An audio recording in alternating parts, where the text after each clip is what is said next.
Part 1 of The Letter by W. Somerset Maugham from the April 1924 edition of Hearst's International.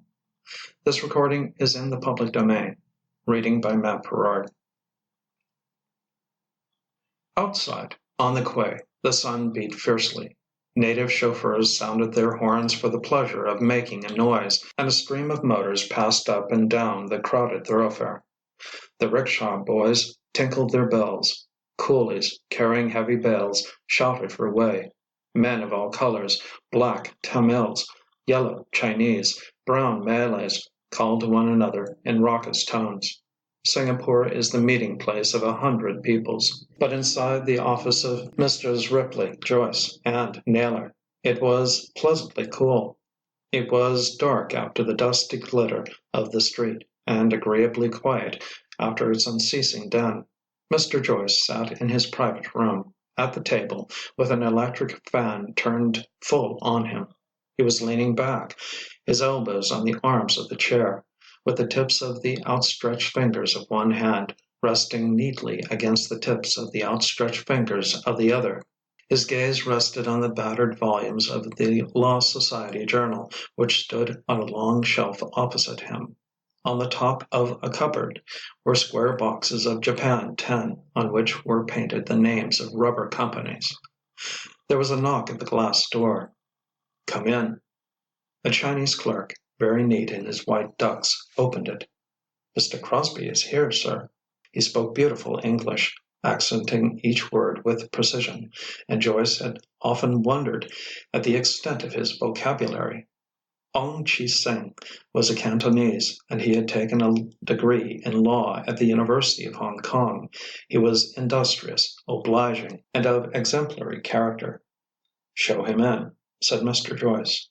He rose to shake hands with his visitor and asked him to sit down. The light fell on him as he did so. The face of Mr. Joyce remained in shadow. He was by nature a silent man, and now he looked at Robert Crosbie for quite a minute without speaking. Crosbie was a big fellow, well over 6 feet high, with broad shoulders and muscular. He was a rubber planter, hard with the constant exercise of walking over the estate and with the tennis, which was his relaxation when the day's work was over. He was deeply sunburned. His hairy hands, his feet in clumsy boots, were enormous, and Mr. Joyce found himself thinking that a blow of that great fist would easily kill the fragile Tamil.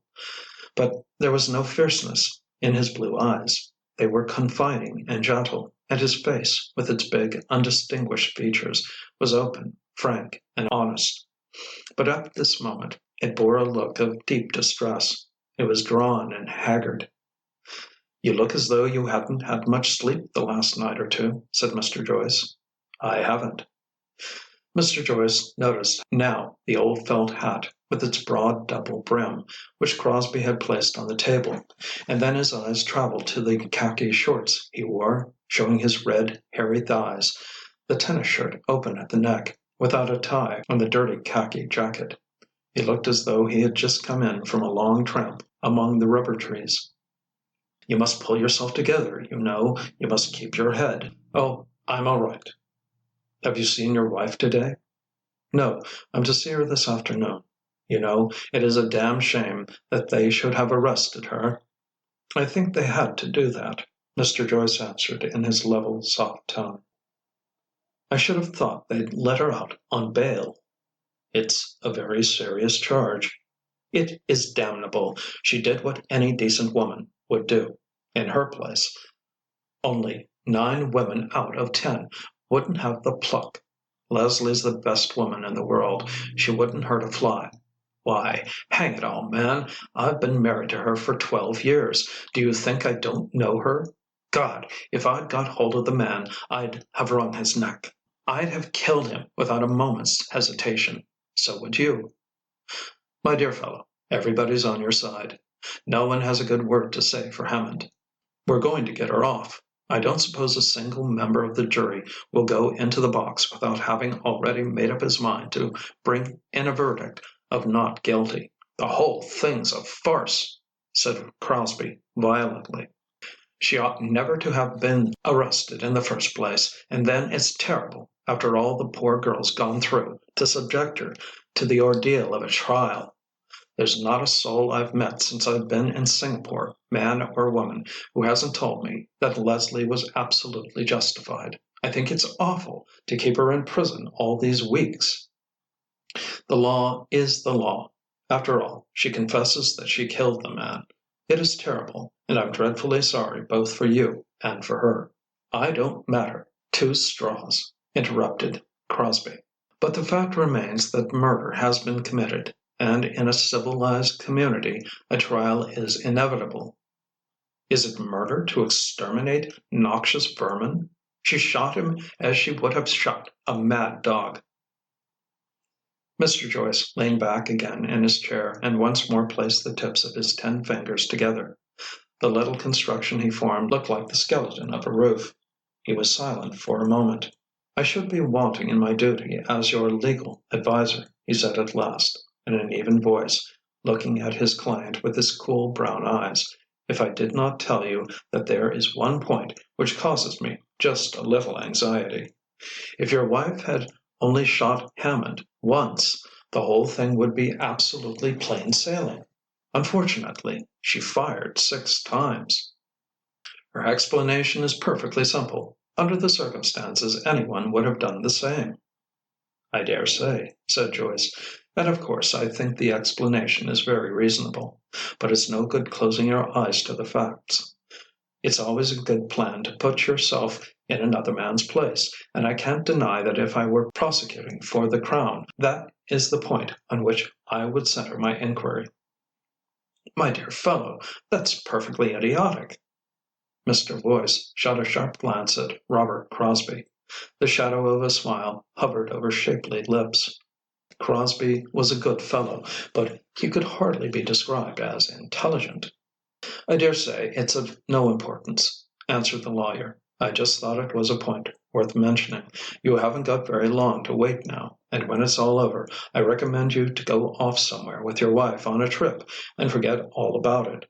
Even though we are almost dead certain to get an acquittal, a trial of that sort is anxious work, and you'll both want a rest." For the first time, Crosbie smiled, and his smile strangely changed his face. You forgot his uncouthness and saw only the goodness of his soul. "I think I shall want it more than Leslie. She's borne up wonderfully. By God, there's a plucky little woman for you." "Yes, I've been very much struck by her self-control," said the lawyer. "I should never have guessed that she was capable of such determination." His duties, as her counsel, had made it necessary for him to have a good many interviews with Mrs. Crosbie since her arrest, though things had been made as easy as could be for her.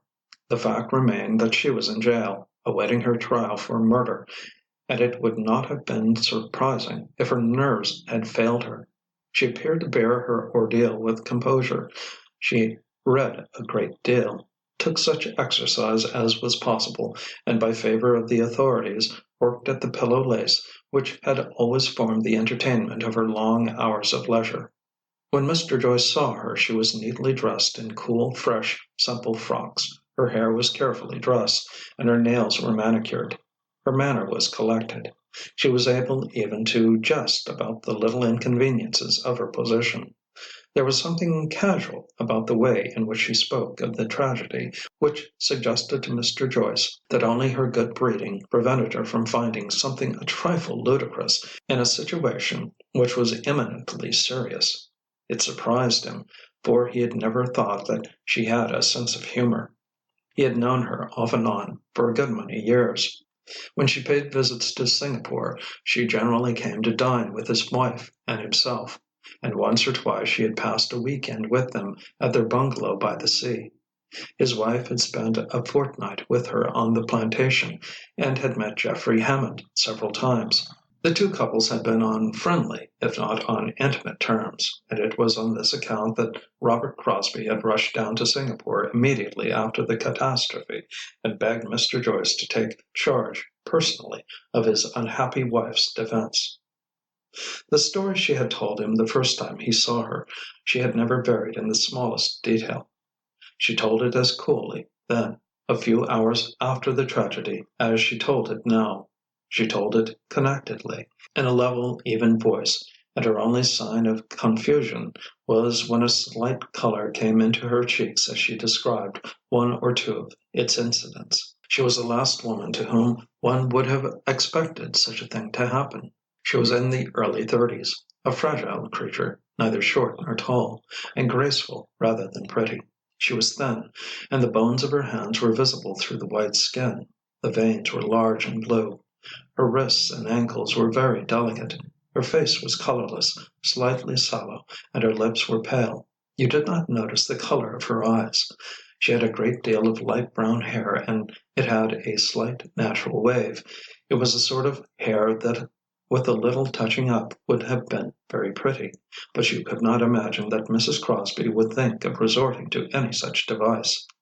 She was a quiet, pleasant, unassuming woman. Her manner was engaging, and if she was not very popular it was because she suffered from a certain shyness. This was comprehensible enough, for the planter's life is lonely, and in her own house, with people she knew, she was in her quiet way charming. Mrs. Joyce, after her fortnight's stay, had told her husband that Leslie was a very agreeable hostess. There was more in her, she said, than people thought. When you came to know her you were surprised how much she had read and how entertaining she could be. She was the last woman in the world to commit murder. Mr. Joyce dismissed Robert Crosbie with such reassuring words as he could find, and once more alone in his office turned over the pages of the brief. But it was a mechanical action, for all its details were familiar to him. The case was the sensation of the day, and it was discussed in all the clubs, at all the dinner tables, up and down the Malay States from Singapore to Penang. The facts that Mrs. Crosbie gave were simple. Her husband had gone to Singapore on business, and she was alone for the night. She dined by herself, late, at 9:15, and after dinner sat in the drawing-room working at her lace. The windows opening onto the veranda were open. There was no one in the bungalow, for the servants had retired to their own quarters at the back of the compound. She was surprised to hear a step on the gravel path in the garden, a booted step which suggested a white man rather than a native, for she had not heard a motor drive up, and she could not imagine who could be coming to see her at that time of night. Someone ascended the few stairs that led up to the bungalow, walked across the veranda, and appeared at the window of the room in which she sat. End of Part 1.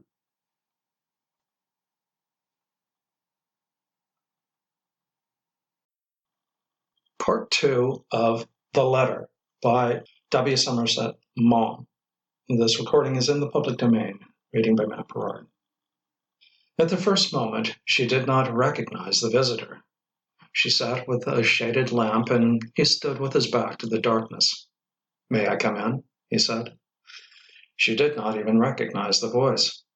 "Who is it?" she asked. She worked with spectacles, and she took them off as she spoke. "Jeff Hammond." "Of course. Come in and have a drink." She rose and shook hands with him cordially. She was a little surprised to see him, for though he was a neighbor, neither she nor Robert had been lately on very intimate terms with him, and she had not seen him for some weeks. He was the manager of a plantation nearly 20 miles from theirs, and she wondered why he had chosen this late hour to come and see them. "Robert's away," she said. "He had to go to Singapore for the night." Perhaps he thought his visit called for some explanation, for he said, "I'm sorry. I felt rather lonely tonight, so I thought I'd just come along and see how you were getting on." "How on earth did you come? I never heard a car." "I left it down the road. I thought you might both be in bed and asleep." This was natural enough. The planter gets up at dawn in order to take the roll call of the workers, and soon after dinner he is glad to go to bed. Hammond's car was in point of fact found next day 1/4 mile from the bungalow. Since Robert was away, there was no whiskey and soda in the room. Leslie did not call the boy to bring it. He was probably asleep, but fetched it herself. Her guest mixed himself a drink and filled his pipe. Jeff Hammond had a host of friends in the colony. He was at this time in the late 30s, but had come out as a boy. He had been one of the first to volunteer on the outbreak of war, and had done very well. A wound in the knee caused him to be invalided out of the army after 2 years, but he had returned to the Federated Malay States with a DSO and an M.C. He was one of the best billiard players in the colony. He had been a beautiful dancer and a fine lawn tennis player, but though he could no longer dance, and his tennis, with a stiff knee, was not so good as it had been, he had the gift of popularity, and was universally liked. He was a tall, good-looking fellow, with attractive blue eyes and a fine head of black, curling hair. Old stagers said his only fault was that he was too fond of the girls, and after the catastrophe they shook their heads and vowed that they had always known this would get him into trouble. He began now to talk to Leslie about the local affairs, the forthcoming races in Singapore, and the price of rubber, and his chance of killing a tiger which had been lately seen in the neighborhood. She was anxious to finish the piece of lace on which she was working by a certain date, for she wanted to send it home for her mother's birthday. And so she put on her spectacles again and drew towards her chair the little table on which stood the pillow. "I don't know whether it distresses me more to see you disfigure yourself with those great horn spectacles," he said, "than it pleases me to watch your graceful, pretty hands working away." She was a trifle taken aback at this remark. He had never used that tone with her before. She thought the best thing was to make light of it. "I have no pretensions to being a raving beauty, you know, and if you ask me point blank, I'm bound to tell you that I don't care if you think me plain or not. I don't think you're plain. I think you're pretty." "Sweet of you," she answered ironically, "but in that case I can only think you half-witted." He chuckled, but he rose from his chair and sat down in another by her side. "You're not going to have the face to deny that you have the prettiest hands in the world," he said. He made a gesture as though to take one of them. She gave his a little tap. "Don't be an idiot. Sit down where you were before and talk sensibly, or else I shall send you home." He did not move. "Don't you know that I'm awfully in love with you?" he said. She remained quite cool. "I don't. I don't believe it for a minute, and even if it were true, I don't want you to say it." She was the more surprised at what he was saying, since during the 7 years she had known him he had never paid her any particular attention. When he came back from the war they had seen a good deal of one another, and once when he was ill Robert had gone over and brought him back to their bungalow in his car. He had stayed with them then for a fortnight, but their interests were dissimilar, and the acquaintance had never ripened into friendship. For the last 2 or 3 years they had seen little of him. Now and then he came over to play tennis. Now and then they met him at some planter's who was giving a party. But it only happened that they did not set eyes on him for a month at a time. Now he took another whiskey and soda. Leslie wondered if he had been drinking before. There was something odd about him, and it made her a trifle uneasy. She watched him help himself with disapproval. "I wouldn't drink any more if I were you," she said, good-humoredly still. He emptied his glass and put it down. "Do you think I'm talking to you like this because I'm drunk?" he asked abruptly. "That is the most obvious explanation, isn't it?" "Well, it's a lie. I've loved you ever since I first knew you. I've held my tongue as long as I could, and now it's got to come out. I love you. I love you. I love you." She rose and carefully put aside the pillow. "Good night," she said. "I'm not going now." At last she began to lose her temper. "But, you poor fool, don't you know that I've never loved anyone but Robert?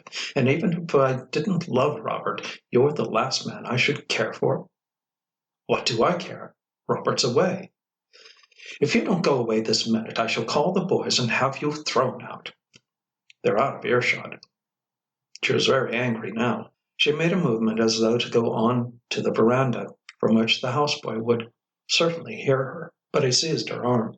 "Let me go!" she cried furiously. "Not much! I've got you now." She opened her mouth and called, "Boy! Boy!" but with a quick gesture he put his hand over it. Then before she knew what He was about. He had taken her in his arms and was kissing her passionately. She struggled, turning her lips away from his burning mouth. "No, no, no!" she cried. "Leave me alone. I won't." She grew confused about what happened then. All that had been said before she remembered accurately, but now his words assailed her ears through a mist of horror and fear. He seemed to plead for her love. He broke out into violent protestations of passion. And all the time he held her in his tempestuous embrace. He was a strong, powerful man. She was helpless. Her arms were pinioned to her sides, so that her struggles were ineffectual. She felt herself growing weaker. She was afraid she would faint. His hot breath on her face made her feel desperately sick. He kissed her mouth, her eyes, her cheeks, her hair. The pressure of his arms was killing her. He lifted her off her feet. She tried to kick him, but he only held her more closely. He was carrying her now. He wasn't speaking any more, but she knew that his face was pale and his eyes were hot with desire. He was taking her into the bedroom. He was no longer a civilized man, but a savage. And as he ran, he stumbled against a table which was in the way. His stiff knee made him a little awkward on his feet, and with the burden of the woman in his arms, he fell. In a moment, she had snatched herself away from him. She ran round the sofa. He was up in a flash and flung himself towards her. There was a revolver on the desk. She was not a nervous woman, but Robert was to be away for the night, and she had meant to take it into her room when she went to bed. That was why it happened to be there. She was frantic with terror now. She did not know what she was doing. She heard a report. She saw Hammond stagger. He gave a cry. He said something. She didn't know what. He lurched out of the room onto the veranda.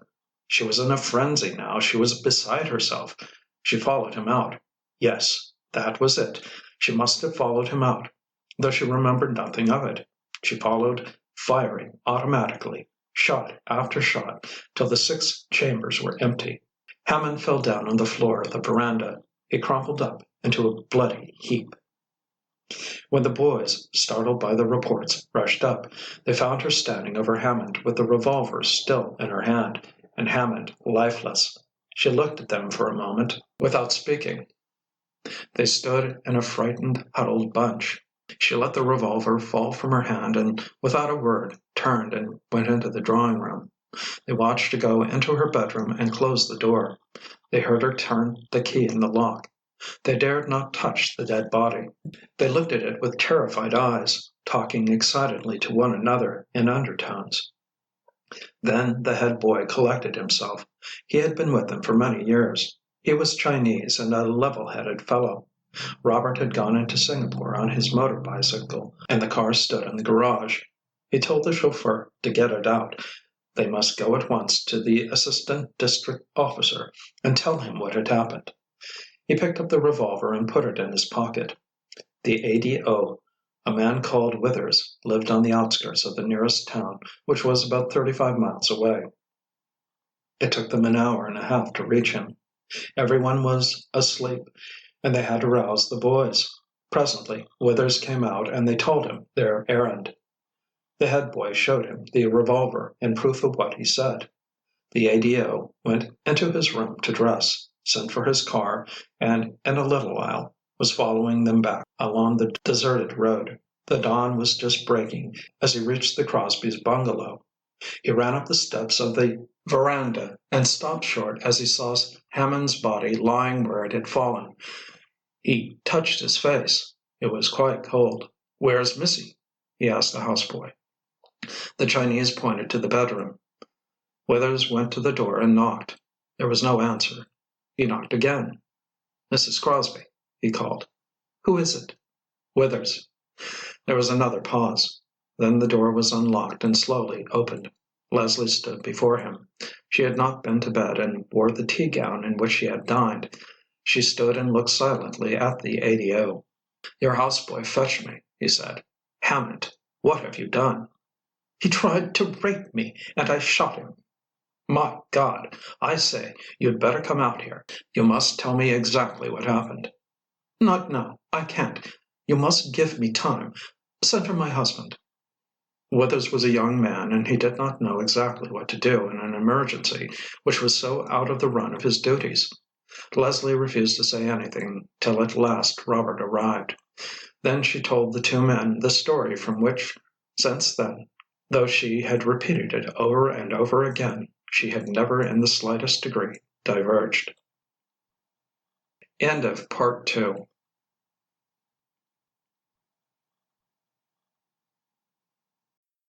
Part 5 of The Letter by W. Somerset Maugham. This recording is in the public domain. Reading by Matt Perard. Mr. Joyce, who lunched at home only by exception, had of course to go back to his office. "I'm afraid I can't do that, Mrs. Joyce," said Crosbie. "I've got to get back to the estate at once." "Not today!" she cried. "Yes, now. I've neglected it for too long, and I have urgent business. But I shall be very grateful if you will keep Leslie until we have decided what to do." Mrs. Joyce was about to expostulate, but her husband prevented her. "If he must go, he must, and there's an end of it." There was something in the lawyer's tone which made her look at him quickly. She held her tongue. There was a moment's silence.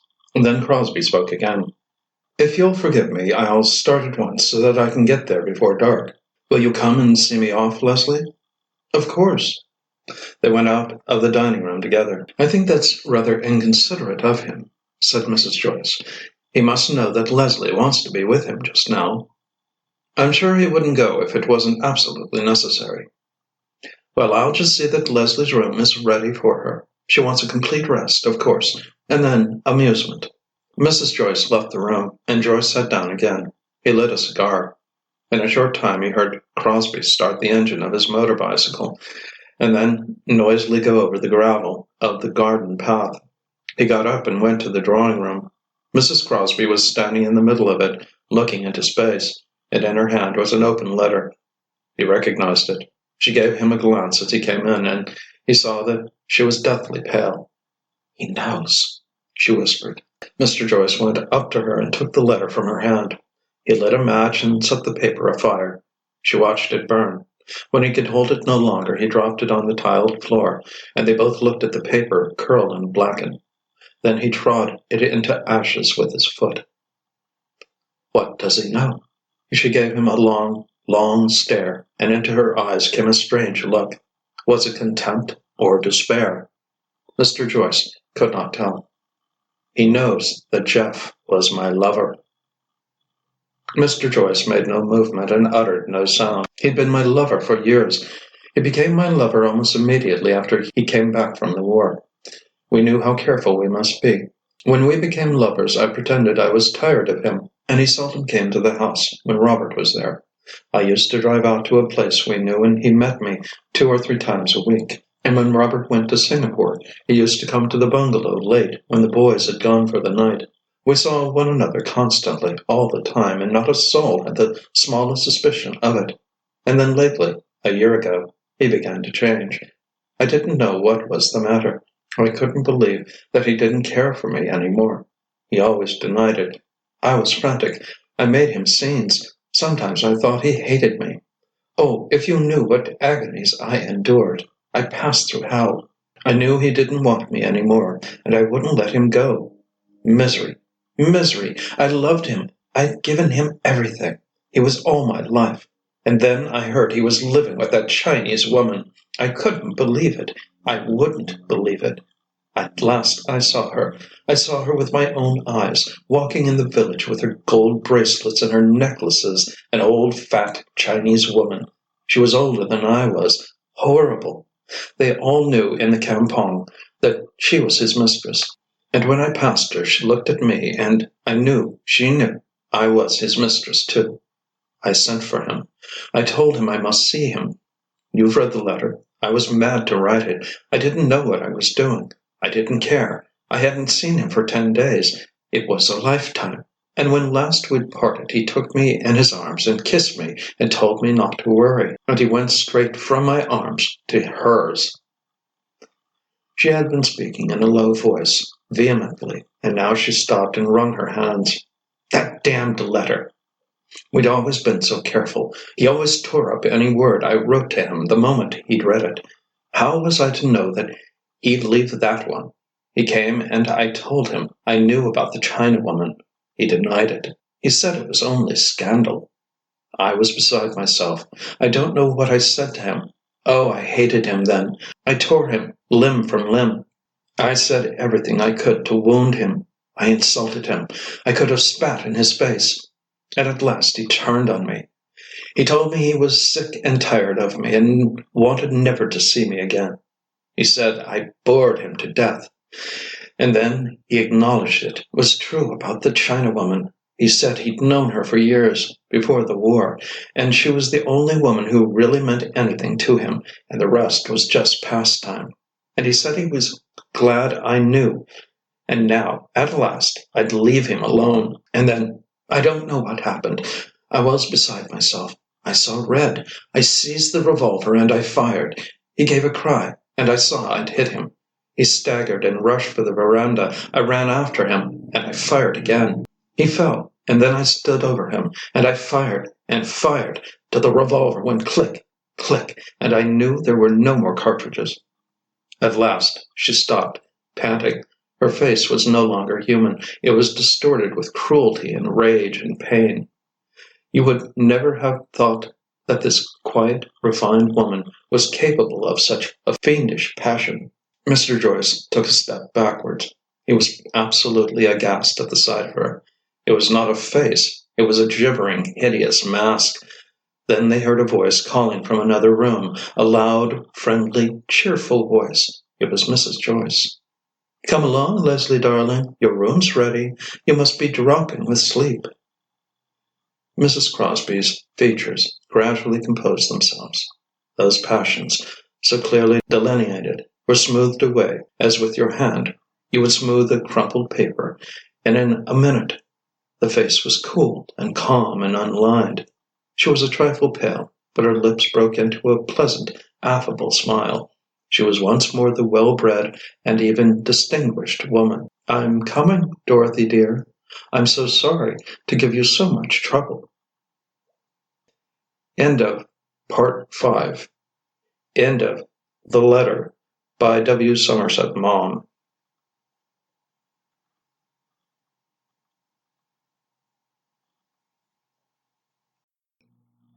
Part 3 of The Letter by Somerset Maugham. This recording is in the public domain. Reading by Matt Perard. The point to which Mr. Joyce recurred was the shooting.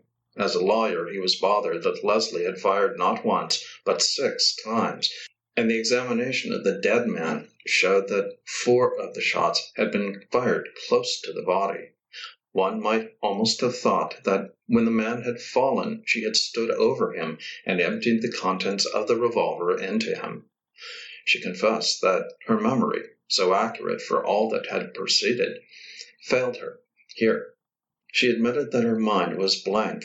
It pointed to an uncontrollable fury. But uncontrollable fury was the last thing you would have expected from this quiet and demure woman. Mr. Joyce had known her a good many years, and he had always thought her an unemotional person. During the weeks that had passed since the tragedy, her composure had been amazing. Mr. Joyce shrugged his shoulders. "The fact is, I suppose," he said to himself, "that you can never tell what hidden possibilities of savagery there are in the most respectable of women." There was a knock at his door. "Come in." The Chinese clerk entered and closed the door behind him. He closed it gently, with deliberation, but decidedly, and advanced to the table at which Mr. Joyce was sitting. "May I trouble you, sir, for a few words? Private conversation," he said. The elaborate accuracy with which the clerk expressed himself always faintly amused Mr. Joyce, and now he smiled. "It's no trouble, he said. "The matter upon which I desire to speak to you, sir, is delicate and confidential." "Fire away." Mr. Joyce met his clerk's shrewd eyes. As usual, Chi-Seng was dressed in the height of local fashion. He wore very shiny patent leather shoes and gay silk socks. In his black tie was a ruby and diamond pin, and on the fourth finger of his left hand a Japanese pearl. From the pocket of his neat white coat protruded a gold fountain pen and a gold pencil. He wore a rolled gold wristwatch, and on the bridge of his nose, invisible pince nez. He gave a little cough. "The matter has to do with the case of R. versus Crosbie, sir." "Yes." "A circumstance has come to my knowledge, sir, which seems to me to put a different complexion on it." "What circumstance?" Mr. Joyce demanded. "It has come to my knowledge, sir, that there is a letter in existence from the defendant to the unfortunate victim of the tragedy." "I shouldn't be at all surprised. In the course of the last 7 years I have no doubt that Mrs. Crosbie often had occasion to write to Mr. Hammond." Mr. Joyce had a high opinion of the clerk's intelligence, and his words were devised to conceal his thought. "That is very probable, sir. Mrs. Crosbie must have communicated with the deceased frequently, to invite him to dine with her, for example, or to propose a tennis game. That was my first thought when the matter was brought to my notice. The letter, however, was written on the day of the late Mr. Hammond's death." Mr. Joyce did not flicker an eyelash. He continued to look at Ong Chi Seng with the smile of faint amusement with which he generally talked to him. "Who told you this?" "The circumstances were brought to my knowledge, sir, by a friend of mine." Mr. Joyce knew better than to insist. "You will no doubt recall, sir, that Mrs. Crosbie has stated that until the fatal night she had had no communication with the deceased for several weeks." "Have you got the letter?" "No, sir." "What are its contents?" "My friend gave me a copy. Would you like to peruse it, sir?" "I should." Ong Chi Sang took from an inside pocket a bulky wallet. It was filled with papers, Singapore dollar notes, and cigarette cards. From the confusion he presently extracted a half sheet of thin note paper and placed it before Mr. Joyce. The letter read as follows: "R. will be away for the night. I absolutely must see you. I shall expect you at 11. I am desperate, and if you don't come I won't answer for the consequences. Don't drive up. L." It was written in the copperplate hand which the Chinese were taught at the foreign schools. The writing, so lacking in character, was oddly incongruous with the ominous words. "What makes you think that this note was written by Mrs. Crosbie?" "I have every confidence in the veracity of my informant, sir," replied Ong Chi Sing, "and the matter can very easily be put to the proof. Mrs. Crosbie will no doubt be able to tell you at once whether she wrote such a letter or not." Since the beginning of the conversation Mr. Joyce had not taken his eyes off the respectful countenance of his clerk. He wondered now if he discerned in it a faint expression of mockery. "It is inconceivable that Mrs. Crosbie should have written such a letter," said Mr. Joyce.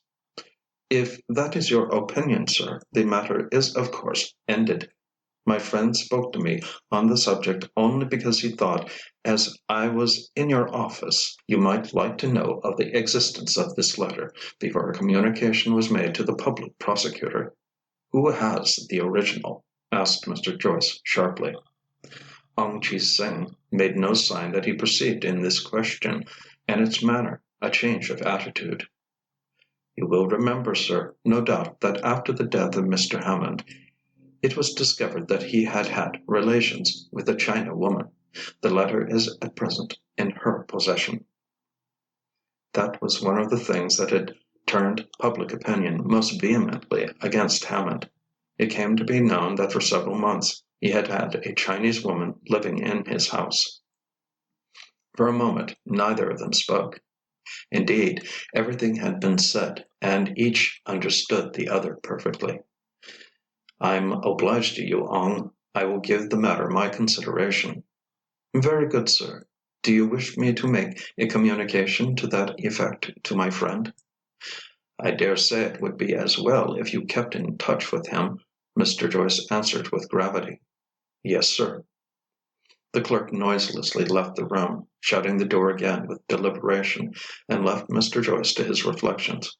He stared at the copy, in its neat, impersonal writing, of Leslie's letter. Vague suspicions troubled him. They were so disconcerting that he made no effort to put them out of his mind.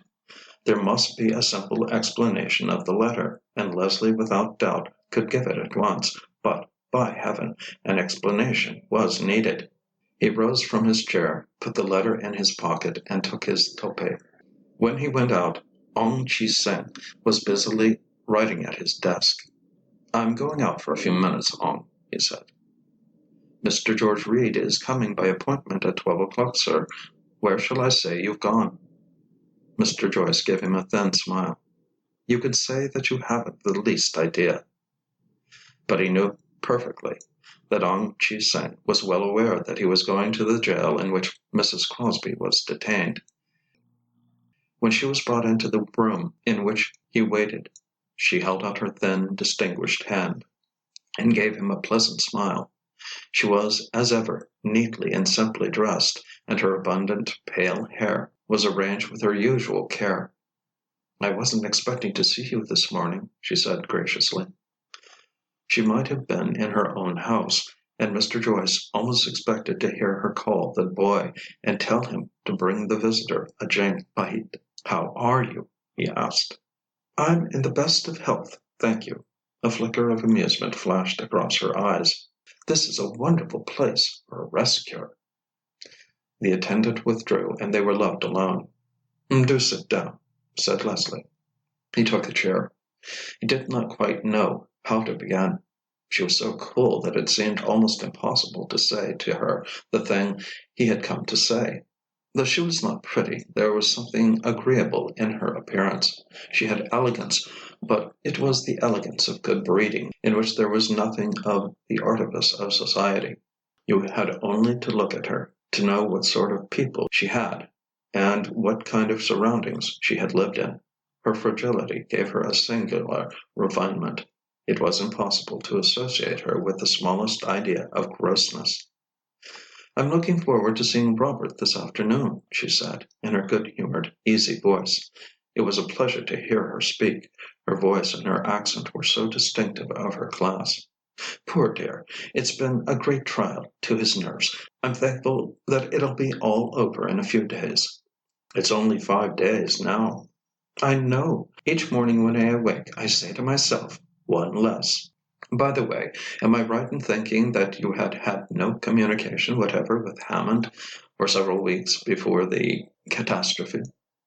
"I'm quite positive of that. The last time we met was at a tennis party at the McFerrins'. I don't think I said more than 2 words to him. They have 2 courts, you know, and we didn't happen to be in the same sets." "And you hadn't written to him?" "Oh, no. Are you quite certain about that?" he said. "Oh, quite sure," she answered with a little smile. "There was nothing I should write to him for except to ask him to dine, or to play tennis, and I hadn't done either for months." "At one time you'd been on fairly intimate terms with him. How did it happen that you had stopped asking him to anything?" Mrs. Crosbie shrugged her thin shoulders. "One gets tired of people. We hadn't anything very much in common.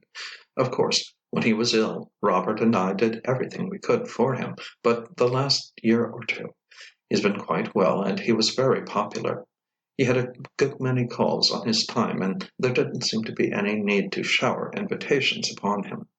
"Are you quite certain that was all?" Mrs. Crosbie hesitated for a moment. "Well, I may just as well tell you. It had come to our ears that he was living with a Chinese woman, and Robert said he wouldn't have him in the house. I had seen her myself." Mr. Joyce was sitting in a straight-backed armchair, resting his chin on his hand. His eyes were fixed on Leslie.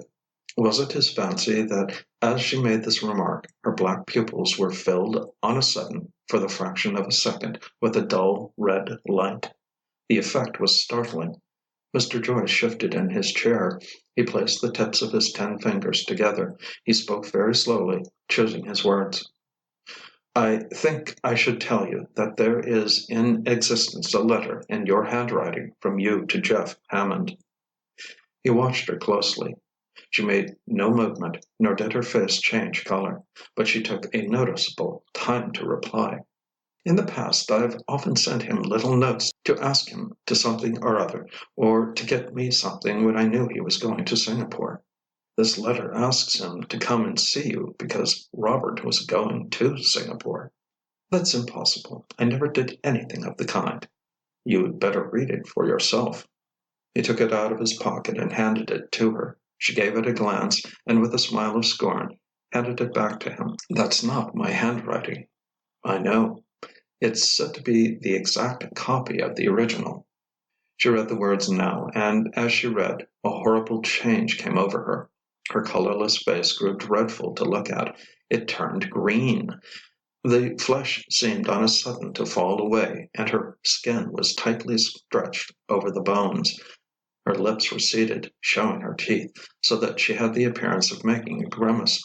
She stared at Mr. Joyce with eyes that started from their sockets. He was looking now at a gibbering death's head.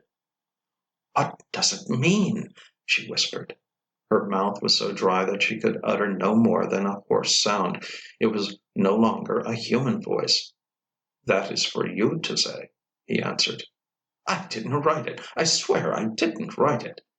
"Be very careful what you say. If the original is in your handwriting, it would be useless to deny it." "It would be a forgery." "It would be difficult to prove that. It would be easy to prove that it was genuine." A shiver passed through her lean body, but great beads of sweat stood on her forehead. She took a handkerchief from her bag and wiped the palms of her hands. She looked at the letter again, and she gave Mr. Joyce a sidelong look. "It's not dated. If I had written it and forgotten all about it, it might have been written years ago. If you'll give me time, I'll try and remember the circumstances." "I noticed there was no date. If this letter were in the hands of the prosecution, they would cross-examine the boys. They would soon find out whether someone took a letter to Hammond on the day of his death." Mrs. Crosbie clasped her hands violently and swayed in her chair so that he thought she would faint. "I swear to you that I didn't write that letter." Mr. Joyce was silent for a little while. He took his eyes from her distraught face and looked down on the floor. He was reflecting. "Under these circumstances we need not go into the matter further," he said slowly, at last breaking the silence. "If the possessor of this letter sees fit to place it in the hands of the prosecution, you will be prepared." His words suggested that he had nothing more to say to her, but he made no movement of departure. He waited. To himself he seemed to wait a very long time. He did not look at Leslie, but he was conscious that she sat very still and made no sound. At last it was he who spoke. "If you have nothing more to say to me, I think I'll be getting back to my office." "What would anyone who read the letter be inclined to think that it meant?" she asked then. "He'd know that you had told a deliberate lie," answered Mr. Joyce sharply. "When?" "You have stated definitely that you had had no communication with Hammond for at least 3 months." "The whole thing has been a terrible shock for me. The events of that horrible night have been a nightmare. It's not very strange if one detail has escaped my memory." "It would be unfortunate when your memory has reproduced so exactly every particular of your interview with Hammond that you should have forgotten so important a point as that he came to the bungalow on the night of his death at your express desire." "I hadn't forgotten. After what happened I was afraid to mention it. I thought you'd none of you believe my story if I admitted that he'd come at my invitation. I dare say it was very stupid of me, but I lost my head, and after I'd said once that I'd had no communication with Hammond, I was obliged to stick to it." By now Leslie had recovered her admirable composure. She met Mr. Joyce's appraising glance with candor. Her gentleness was very disarming. "You will be required to explain, then, why you asked Hammond to come and see you when Robert was away for the night." She turned her eyes full on the lawyer. He had been mistaken in thinking them insignificant. They were rather fine eyes, and unless he was mistaken, they were bright now with tears. Her voice had a little break in it. "It was a surprise I was preparing for Robert. His birthday is next month. I knew he wanted a new gun, and, you know, I'm dreadfully stupid about sporting things. I wanted to talk to Jeff about it. I thought I'd get him to order it for me." "Perhaps the terms of the letter are not very clear to your recollection. Will you have another look at it?" "No, I don't want to," she said quickly. "Does it seem to you the sort of letter a woman would write to a rather distant acquaintance because she wanted to consult him about buying a gun?" "I dare say it's rather extravagant and emotional. I do express myself like that, you know. I'm quite prepared to admit it's rather silly." She smiled. And after all, Jeff Hammond wasn't quite a distant acquaintance. When he was ill I'd nursed him like a mother. I asked him to come when Robert was away, because Robert wouldn't have him in the house. Mr. Joyce was tired of sitting so long in the same position. He rose and walked once or twice up and down the room, choosing the words he proposed to say. Then he leaned over the back of his chair. He spoke slowly, in a tone of deep gravity. "Mrs. Crosbie, I want to talk to you very, very seriously. This case was comparatively plain sailing. There was only one point which seemed to me to require explanation.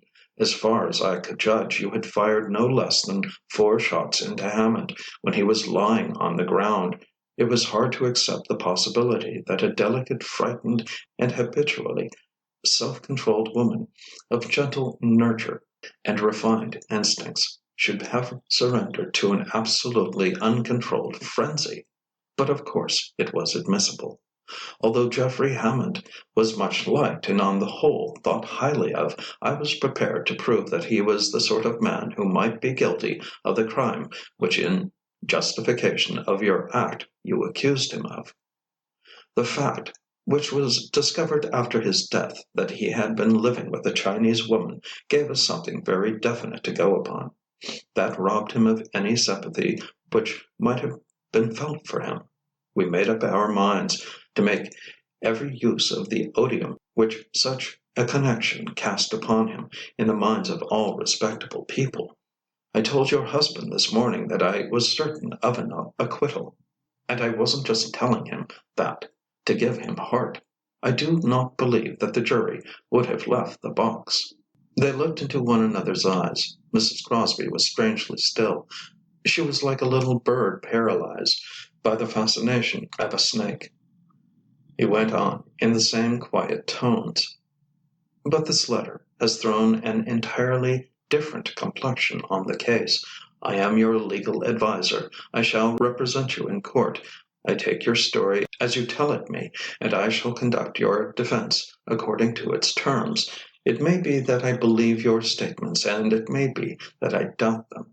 The duty of the counsel is to persuade the jury that the evidence placed before them is not such as to justify them in bringing in a verdict of guilty, and any private opinion he may have of the innocence or guilt of his client is entirely beside the point." He was astonished to see in Leslie's eyes the flicker of a smile. "You're not going to deny that Hammond came to your house at your urgent, and I may even say hysterical invitation?" Mrs. Crosbie hesitated for a moment, and she seemed to consider. "They can prove that the letter was taken to his bungalow by one of the houseboys. He rode over on his bicycle. You mustn't expect other people to be stupider than you. The letter will put them on the track of suspicions which have entered nobody's head. I will not tell you what I personally thought when I saw the copy. I do not wish you to tell me anything but what is needed to save your neck." Mrs. Crosbie gave a shrill cry. She sprang to her feet, white and trembling, and her eyes were aghast with terror. "You don't think they'd hang me?" "If they came to the conclusion that you hadn't killed Hammond in self-defense, it would be the duty of the jury to bring in a verdict of guilty. The charge is murder. It would be the duty of the judge to sentence you to death." "But what can they prove?" she gasped. "I don't know what they can prove, you know. I don't want to know. But if their suspicions are aroused, if they begin to make inquiries, if the natives are questioned, what is it that can be discovered? End of part 3.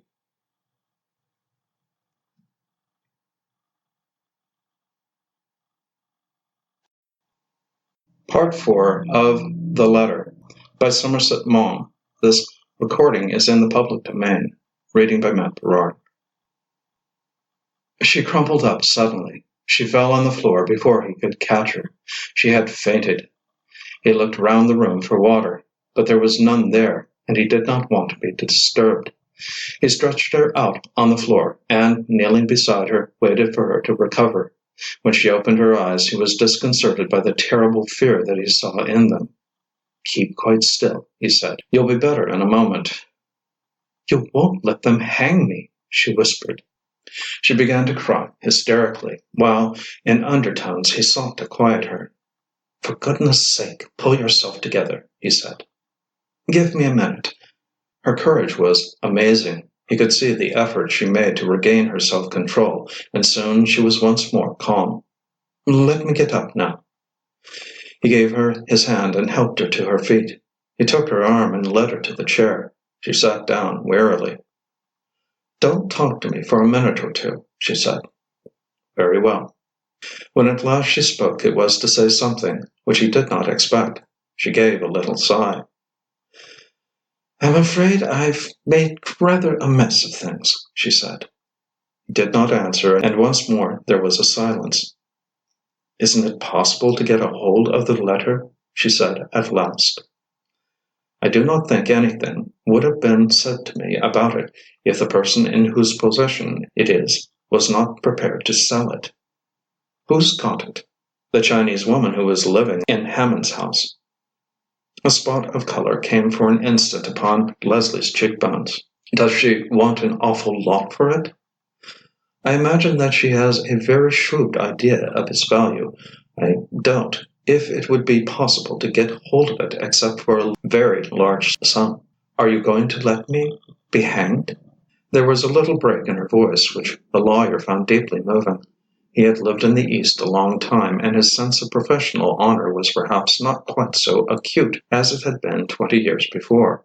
He was prepared to do a thing of which, at home, the possibility would never have occurred to him. But he was an honest man, and because he had made up his mind to do something which he knew was unjustifiable, he felt dully resentful against Leslie. She did not know what she was asking him. "Do you think it's so simple as all that to secure possession of an unwelcome piece of evidence? It's no different from suborning a witness. You have no right to make any such suggestion to me." "Then what is going to happen to me?" "Justice must take its course." She grew very pale. A little shudder passed through her body. "I put myself in your hands. Of course, I have no right to ask you to do anything that isn't proper." Mr. Joyce moved uneasily in his chair. He wondered what really was the explanation of that letter. It was not fair to her to conclude from it that she had killed Hammond without provocation. He stared at the floor. It embarrassed him a little to speak. "I don't exactly know what your husband's circumstances are." She shot a swift glance at him. "He has a good many 10 shares and a small share in 2 or 3 rubber estates. I suppose he could raise money." He would have to be told what it was for. She was silent for a moment. She seemed to think. "He's in love with me still. He would make any sacrifice to save me. Is there any need for him to see the letter?" Mr. Joyce frowned a little. She went on. "Robert is an old friend of yours. I'm not asking you to do anything for me. I'm asking you to save a rather simple, kind man who never did you any harm, from all the pain that's possible." Mr. Joyce did not reply. He rose to go, and Mrs. Crosbie, with a grace which was natural to her, held out her hand. She was shaken by the scene, and her look was haggard, but she made a brave attempt to speed him with courtesy. "It's so good of you to take all this trouble for me. I can't begin to tell you how grateful I am." Mr. Joyce returned to his office. He sat in his own room, quite still, attempting to do no work, and pondered. His imagination brought before him many strange ideas. He shuddered a little. On a sudden there was the discreet knock on his door, which he was expecting. Ong Chi Sing came in. "I was just going out to have my chop, sir," he said. "All right." "I didn't know if there was anything you wanted before I went, sir." "I don't think so. Did you make another appointment for Mr. Reed?" "Yes, sir. He will come at 3 o'clock." "Good." Ong Chi Sing turned away, walked to the door, and put his long slim fingers on the handle. Then, as though on an afterthought, he turned back. "Is there anything you wish me to say to my friend, sir?" Although Ong Chi Sing spoke English so admirably, he had still a difficulty with the letter R. He pronounced it Flint. "What friend?" "About the letter that Mrs. Crosbie wrote to Hammond, deceased, sir." "Oh, I'd forgotten about that. I mentioned it to Mrs. Crosbie, and she denies having written anything of the sort. It's evidently a forgery." Mr. Joyce took the copy from his pocket and handed it to Ong Chi Sing. Ong Chi Sing ignored the gesture. "In that case, sir, I suppose there would be no objection if my friend delivered the letter to the public prosecutor." "None. But I don't quite see what good that would do your friend." "My friend, sir, thought it was his duty in the interests of justice." "I am the last man in the world to interfere with anyone who wishes to do his duty, Ong." The eyes of the lawyer and of the Chinese clerk met. Not the shadow of a smile hovered on the lips of either, but they understood each other perfectly. "I quite understand, sir," said Ong, "but from my study of the case, R. versus Crosbie, I am of opinion that the production of such a letter would be damaging to our client. I have always had a very high opinion of your legal acumen, Ong Chi Sing. It has occurred to me, sir, that if I could persuade my friend to induce the China woman who has the letter to deliver it into our hands, it would save a great deal of trouble." Mr. Joyce idly drew faces on his blotting paper. "I suppose your friend is a businessman? Under what circumstances do you think he would be induced to part with the letter?" "He has not got the letter. The Chinawoman has the letter. He is only a relation of the Chinawoman. She is an ignorant woman. She did not know the value of the letter until my friend told her." "What value did he put on it?" $10,000, sir." "Good God! Where on earth do you suppose Mrs. Crosbie can get $10,000? I tell you the letters are forgery." He looked up at Ong Chi Sing as he spoke. The clerk was unmoved by the outburst. He stood at the side of the desk, civil, cool, and observant. "Mr. Crosbie owns an eighth share of the Bibon rubber estate and a sixth share of the Kellenton River rubber estate. I have a friend who will lend him the money on the security of his properties." "You have a large circle of acquaintances, Ong." "Yes, sir." "Well, you can tell them all to go to hell. I would never advise Mr. Crosbie to give a penny more than 5,000 for a letter that can be very easily explained." "The Chinawoman does not want to sell the letter, sir. My friend took a long time to persuade her. It is useless to offer her less than the sum mentioned." Mr. Joyce looked at Ong Chi Sing for at least 3 minutes. The clerk bore the searching scrutiny without embarrassment. He stood in a respectful attitude with cast-down eyes. Mr. Joyce knew his man. "Clever fellow, Ong," he thought. "I wonder how much he is going to get out of it. $10,000 is a very large sum." "Mr. Crosbie will certainly pay it, rather than see his wife hanged, sir." Again Mr. Joyce paused. What more did Ong know than he said? He must be pretty sure of his ground, if he was so obviously unwilling to bargain. That sum had been fixed on, because Whoever it was who was managing the affair knew it was the largest sum that Robert Crosbie could raise. "Where is the Chinawoman now?" asked Mr. Joyce. "She is staying in the house of my friend, sir." "Will she come here?" "I think it more better if you go to her, sir. I can take you to the house tonight, and she will give you the letter.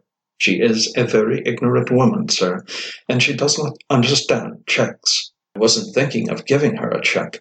I will bring banknotes with me." "It would only be waste of time to bring less than $10,000, sir." "I quite understand." "I will go and tell my friend after I have had my chop, sir." "Very good. You'd better meet me outside at the club at 10 o'clock tonight." "With pleasure, sir," said Hong Chi-seng. He gave Mr. Joyce a little bow and left the room. Mr. Joyce went out to have luncheon too. He went to the club, and here, as he had expected, he saw Robert Crosbie. He was sitting at a crowded table, and as he passed him, looking for a place, Mr. Joyce touched him on the shoulder. "I'd like to have a word or two with you before you go," he said. "Right you are. Let me know when you're ready." Mr. Joyce had made up his mind how to tackle him. He played a rubber of bridge after luncheon in order to allow time for the club to empty itself.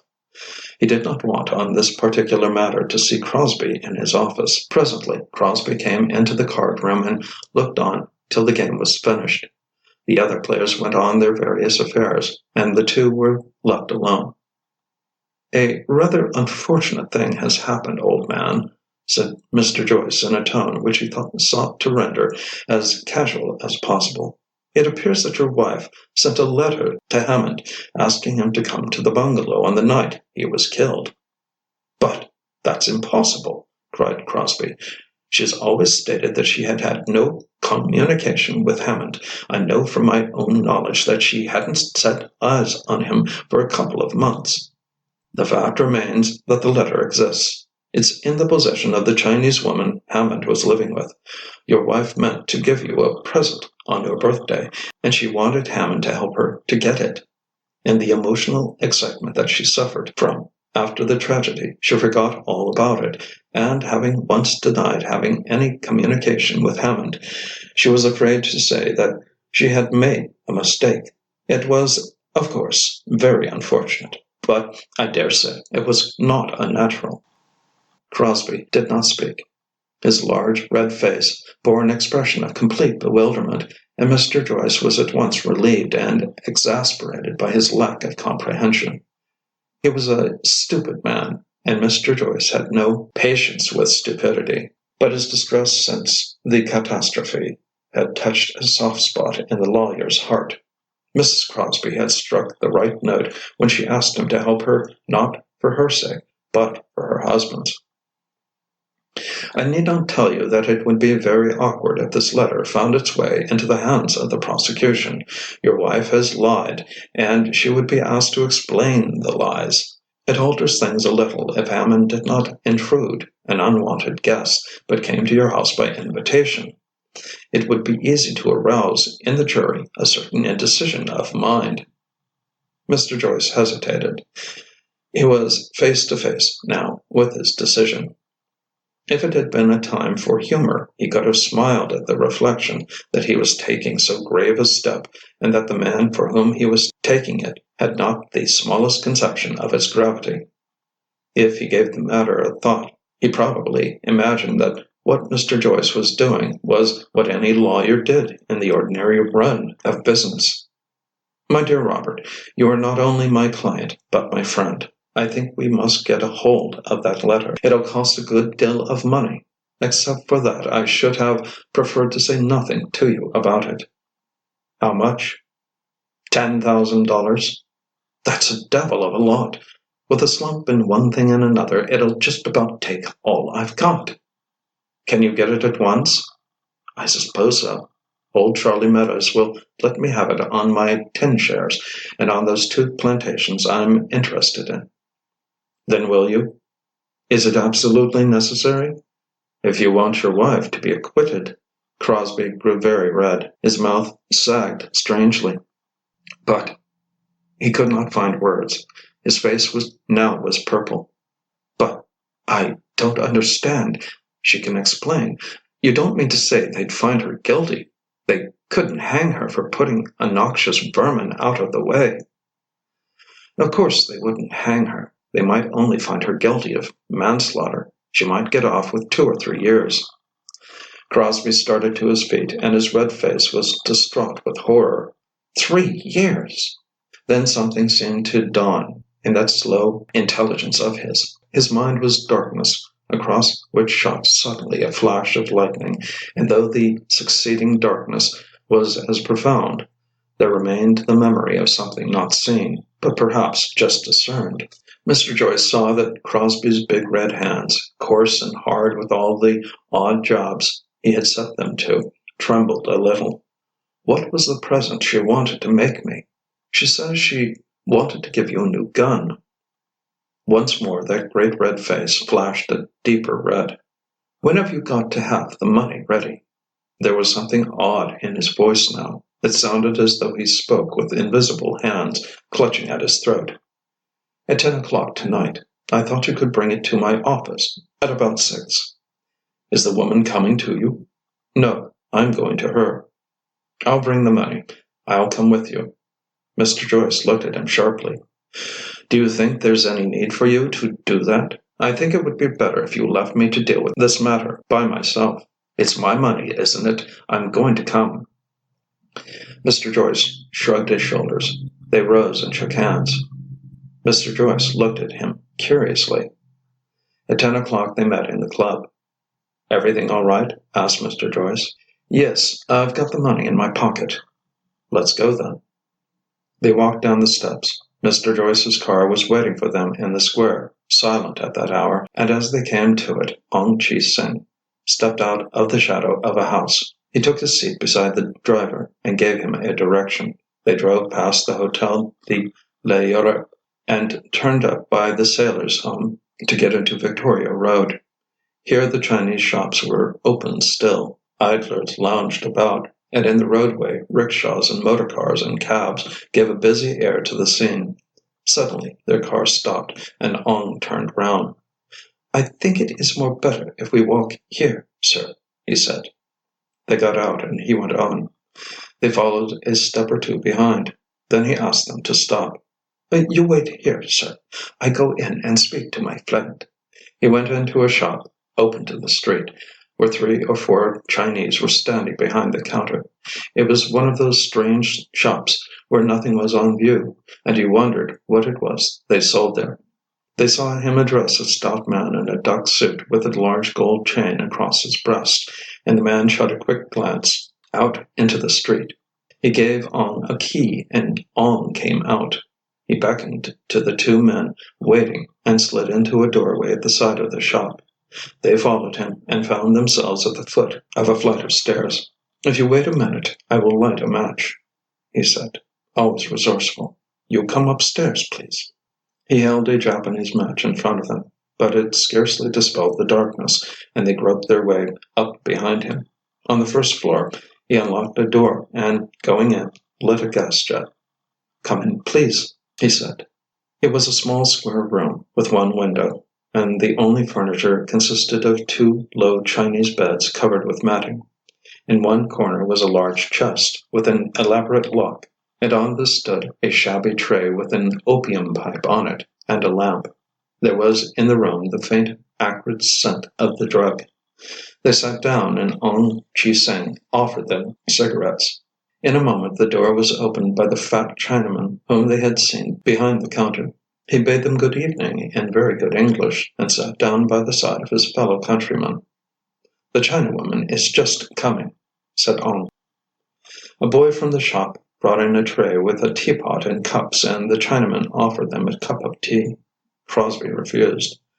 The Chinese talked to one another in undertones, but Crosbie and Mr. Joyce were silent. At last there was a sound of a voice outside. Someone was calling in a low tone, and the Chinaman went to the door. He opened it, spoke a few words, and ushered a woman in. Mr. Joyce looked at her. He had heard much about her since Hammond's death, but had never seen her. She was a stoutish person, not very young, with a broad, phlegmatic face. She was powdered and rouged, and her eyebrows were a thin black line, but she gave you the impression of a woman of character. She wore a pale blue jacket and a white skirt. Her costume was not quite European nor quite Chinese, but on her feet were little Chinese silk slippers. She wore heavy gold chains round her neck, gold bangles on her wrists, gold earrings, and elaborate gold pins in her black hair. She walked in slowly, with the air of a woman sure of herself, but with a certain heaviness of tread, and sat down on the bed beside Ong Chi-sing. He said something to her, and, nodding, she gave an incurious glance at the two white men. "Has she got the letter?" asked Mr. Joyce. "Yes, sir." Crosbie said nothing, but produced a roll of $500 notes. He counted out 20 and handed them to Ong. "Will you see if that is correct?" The clerk counted them and gave them to the fat Chinaman. "Quite correct, sir." The Chinaman counted them once more and put them in his pocket. He spoke again to the woman, and she drew from her bosom a letter. She gave it to Ong, who cast his eyes over it. "This is the right document, sir," he said, and was about to give it to Mr. Joyce when Crosbie took it from him. "Let me look at it," he said. Mr. Joyce watched him read, and then held out his hand for it. "You'd better let me have it." Crosbie folded it up deliberately and put it in his pocket. "No, I'm going to keep it myself. It's cost me enough money." Mr. Joyce made no rejoinder. The three Chinese watched the little passage, but what they thought about it, or whether they thought, it was impossible to tell from their impassive countenances. Mr. Joyce rose to his feet. "Do you want me any more tonight, sir?" said Ong Chi-sing. "No." He knew that the clerk wished to stay behind in order to get his agreed share of the money, and he turned to Crosbie. "Are you ready?" Crosbie did not answer, but stood up. The Chinaman went to the door and opened it for them. Ong found a bit of candle and lit it in order to light them down, and the two Chinese accompanied them to the street. They left the woman sitting quietly on the bed, smoking a cigarette. When they reached the street, the Chinese left them and went once more upstairs. "What are you going to do with that letter?" asked Mr. Joyce. "Keep it." They walked to where the car was waiting for them, and here Mr. Joyce offered his friend a lift. Crosbie shook his head. "I'm going to walk." He hesitated a little and shuffled his feet. "I went to Singapore on the night of Hammond's death, partly to buy a new gun that a man I knew wanted to dispose of. Good night." He disappeared quickly into the darkness. Mr. Joyce was quite right about the trial. The jury went into the box determined to a man to acquit Mrs. Crosbie. She gave evidence on her own behalf. She told her story simply and with straightforwardness. The Attorney General was a kindly man, and it was plain that he took no great pleasure in his task. He asked the necessary questions in a deprecating manner. His speech for the prosecution might really have been a speech for the defense, and the jury were not out of the box for more than 5 minutes. When the verdict of not guilty was given, it was impossible to prevent the great outburst of applause. The judge congratulated Mrs. Crosbie, and she was a free woman. It had been arranged that after the trial Mr. and Mrs. Crosbie should go to the Joyces' house. No one had expressed a more violent opinion of Hammond's behavior than Mrs. Joyce. She was a woman loyal to her friends, and she had insisted on the Crosbies staying with her till they made arrangements to go away. It was out of the question for poor, dear, brave Leslie to return to the bungalow at which the horrible catastrophe had taken place. The trial was over by 12:30, and when they reached the Joyces' house, a grand luncheon was awaiting them. Cocktails were ready. Mrs. Joyce's $1,000,000 cocktail, which was celebrated through all the Malay states, and Mrs. Joyce drank Leslie's health. She was a talkative, vivacious woman, and now she was in the highest spirits. It was fortunate, for the rest of them were silent. She did not wonder. Her husband never had much to say, and the other two were naturally exhausted from the long strain to which they had been subjected. During luncheon she carried on a bright and spirited monologue. Then coffee was served. "Now, children," she said, in her gay, bustling fashion, "you must have a rest, and after tea I shall take you both for a drive to the sea." Part 4